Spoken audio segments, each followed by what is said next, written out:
Hello viewers, আসসালামু আলাইকুম। Welcome to my channel enjoy my cooking studio. আজকের রেসিপির মেন ইনগ্রেডিয়েন্ট হচ্ছে চিকেন। চিকেন তো আমরা অনেক বেশি কুক করে থাকি, তবে একটু ভিন্নভাবে রান্না করলে এই রেগুলার চিকেন কারি হয়ে উঠবে অসাধারণ টেস্টি। আজকে করে দেখাবো মাসালা চিকেন কারি, যার স্বাদ অসাধারণ। So let's get started.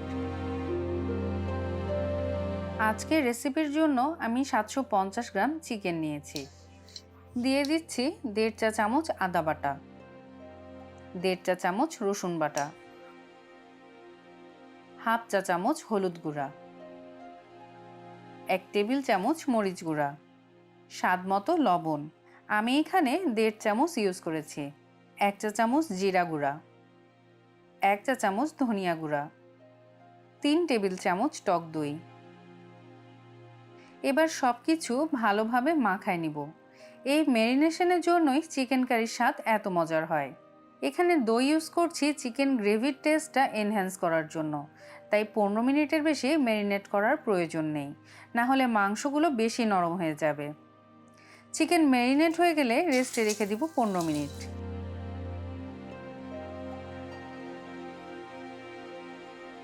এবার একটা ডিপ প্যানে পর্যাপ্ত তেল নিয়ে নিচ্ছি এবং গরম হওয়ার জন্য ওয়েট করছি।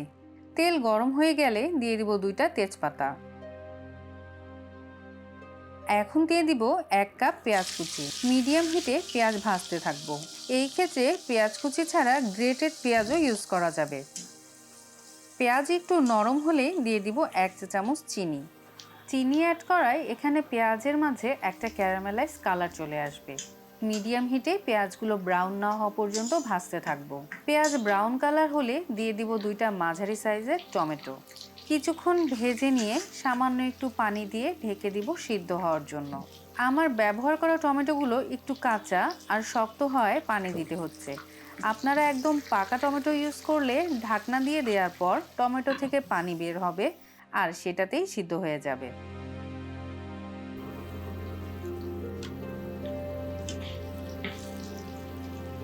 টমেটো নরম হয়ে আসলে দিয়ে দিব হাফ চা চামচ হলুদ গুঁড়া, 1 চা চামচ মরিচ গুঁড়া, 3টা সাদা এলাচ, 6 থেকে 7টা লং, 15 থেকে 16টা গোলমরিচ, ছোট 2 টুকরো দারচিনি। ভালোভাবে সব মশলা মিক্স করে ভুনতে থাকবো। আপনি আমার চ্যানেলে নতুন হলে সাবস্ক্রাইব করে পাশে থাকুন নিত্য নতুন রেসিপির জন্য। সামান্য পানি অ্যাড করে দিব, এতে মশলাগুলো পুড়ে যাবে না আর কুক হওয়ার সাথে সাথে কাঁচা গন্ধও চলে যাবে। দেখেন কি সুন্দর কালার এসেছে আর পেঁয়াজগুলো গলে নরম হয়ে এসেছে। পেঁয়াজ আর টমেটো একটু গোটা থাকলে সেগুলো নাড়ানি দিয়ে নেড়ে নেড়ে নরম করে নিতে হবে। গ্রেভি যত স্মুথ হবে খেতেও তত বেশি টেস্টি হবে। এবার এর মধ্যে দিয়ে দিব ম্যারিনেট করা চিকেনগুলো। ভালোভাবে মশলার সাথে চিকেনগুলো মাখায় নিব।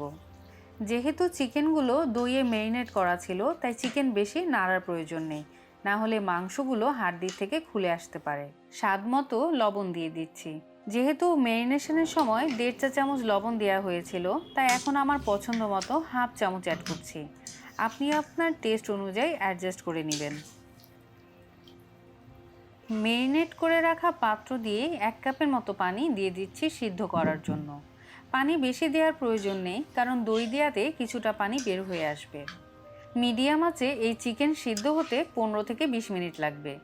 এই রেসিপি ফলো করে অন্য ভ্যারাইটি চিকেন ইউজ করলে সেদ্ধ হওয়ার টাইমটা কম বেশি হতে পারে।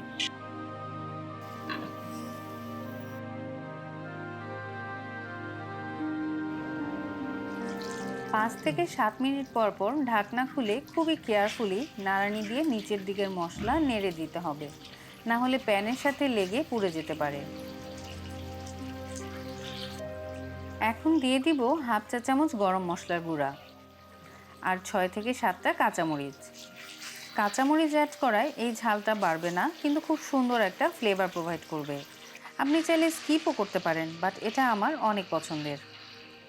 নামানোর আগে আগে দিয়ে দিব ফ্রেশ কোরিয়ান্ডার লিভস। হয়ে গেছে মাসালা চিকেন কারি। একবার বানিয়ে দেখুন, স্বাদে অতুলনীয়। এই মাসালা চিকেন কারি ভাত, পোলাও অথবা পরোটার সাথে খুবই ভালো লাগে। আজকের আমার রেসিপি কেমন লাগলো কমেন্টসে জানাতে ভুলবেন না।